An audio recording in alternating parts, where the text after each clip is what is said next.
لوگ درباروں پہ مزاروں پہ دھمال ڈال رہے ہوتے ہیں، تو یہ بھی کیا روحانیت کی کوئی ایک کڑی ہے؟ یہ وجد ہے. جب آپ ایک فار ایگزامپل مولانا روم کا سما کیا، ہم اگر ٹرکی میں پیدا ہوتے ہیں تو ہم سما کر رہے ہوتے ہیں. ہم چونکہ انڈو پاک میں پیدا ہوئے ہیں تو ہمارے کلچر میں دھمال ہے تو ہم دھمال کر رہے ہوتے ہیں، ہم ڈھول کی تاپ پہ کر رہے ہوتے ہیں جو ہماری بیٹ ہے. ڈھول کیا ہے؟ ڈھول آپ کو کیوں افیکٹ کرتا ہے؟ آپ ہارٹ بیٹ، آپ کی ہارٹ بیٹ دھک دھک کرتی ہے. جب آپ کا ڈھول دھک دھک کرتا ہے تو وہ آپ کے ہارٹ بیٹ کے ساتھ ریزونیٹ کرتا ہے. جب وہ ریزونیٹ کرتا ہے تو آٹومیٹکلی آپ کی باڈی، آپ خوش ہوتے ہیں تو کیا کرتے ہیں؟ آپ ناچتے ہیں، گانے گاتے ہیں. اسی طرح جب آپ کنیکٹ ہو جاتے ہیں اس بیٹ کے ساتھ تو آپ اپنی اس وقت کی وریث سے ہٹ گئے. آپ جب وریث سے ہٹ گئے تو آپ خوش ہو گئے. خوش ہو گئے تو آپ کیا کریں گے؟ ناچیں گے. ٹھیک ہے. ٹیکنو کیا ہے؟ ٹیکنو میوزک کیا ہے؟ ریوز ہو رہی ہیں پوری دنیا میں ہو رہی ہیں. ابھی آپ کی کرسچینٹی کے سب سے بڑے ہب جہاں پہ جس کو کرسچنس کا کعبہ کہا جاتا ہے، ویٹیکن سٹی، وہاں پہ ریو ہوئی ہے. تو this is all connection with the divine because ہر چیز is vibrating at a certain frequency.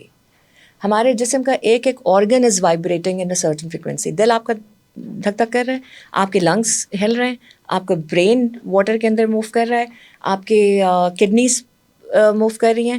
آپ کی باڈی کا کون سا ایسا آرگن ہے جو کہ اسٹیٹک ہے؟ سو جب ہر چیز ردم میں ہے اور ایک سرٹن ردم میں ہے نا، جو میرے ہارٹ کی فریکوینسی وہ میرے لنگس کی فریکوینسی نہیں ہے. ٹھیک ہے. جو میرے لنگس کی فریکوینسی ہے وہ میری کڈنیز کی فریکوینسی نہیں ہے. اور ان سب کو چلا کون رہا ہے؟ میری برین کی فریکوینسی.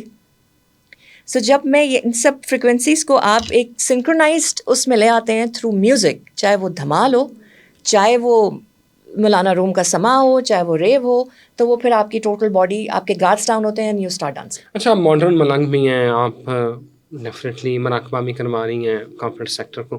مجھے یہ بتائیں کہ کیا روحانیت میں جو خواتین اور مردوں کا پردہ بڑا ضروری ہے، تو کیا یہ مخلوط اجتماع جو کمبائن ایک مراقبے یا آپ میڈیٹیشن کرواتی ہیں، یہ مخلوط اجتماع ہو سکتے ہیں؟ بالکل ہو سکتے ہیں، کیوں نہیں ہو سکتے؟ کیونکہ دیکھیں آپ مراقبہ کر رہے ہیں، آپ کوئی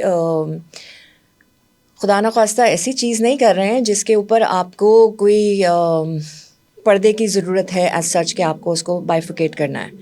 ہم آفیسز میں بھی ساتھ کام کرتے ہیں، ہم یونیورسٹیز میں بھی ساتھ پڑھتے ہیں، ہم باہر بھی کمیٹ کرتے ہیں. ہاں، جو لوگ بہت اسٹرکٹلی پردہ فالو کرتے ہیں ان کے لیے سیپریٹ سیشنز ہوتے ہیں. میرا سوال یہ ہے کہ یہ گنجائش ہے روحانیت میں کہ جیسے یہ کمرہ ہے جیسے ہم بیٹھے ہیں، یہاں پہ مرد اور خواتین اکٹھے جو ہے وہ کوئی کسی روحانی عمل میں شریک ہو سکے؟ Is it possible? یہ ہوتا ہے؟ Why not. روحانی عمل کیا ہے؟ مراقبہ کیا ہے؟ مراقبہ کیا ہے کہ آپ مراقبے کی بہت ساری اقسام ہیں. ایک تو ہے کہ آپ ایک سرٹن طریقے سے بریتھ ورک کر رہے ہیں. کیا میرے سانس لینے میں میرا اختیار ہے؟ نہیں ہے. کیا اگر میری سانس اندر جائے اور باہر نہ آئے تو کیا میں اس کے لیے کچھ کر سکتی ہوں؟ نہیں کر سکتی.